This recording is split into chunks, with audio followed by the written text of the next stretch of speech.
հայ-թուրքական բանակցություններ այո պետք է լինեն, բայց դրանք չեն կարող այս իրավիճակում լինել չմիջնորդավորված։ Հիմա կարելի է քննարկել միջնորդներից որն է ավելի հարմար, սա մի խնդիր է, բայց սրանք պետք է լինեն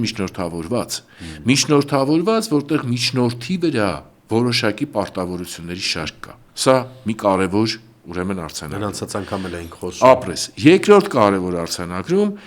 միջնորդի համար ի սկզբանե բանակցային գործընթացի ընթացքում նույն թուրքական կողմի համար ևս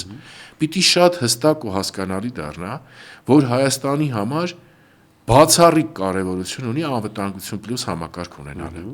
որովհետև այն ամեն ինչով անցել է հայ ժողովուրդը, ինչով անցնում է Հայաստանի Հանրապետությունը, ինչով անցավ Արցախը, ինչ ռիսկեր ունի դիմացը,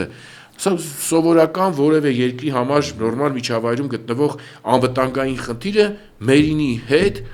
համադրելի չի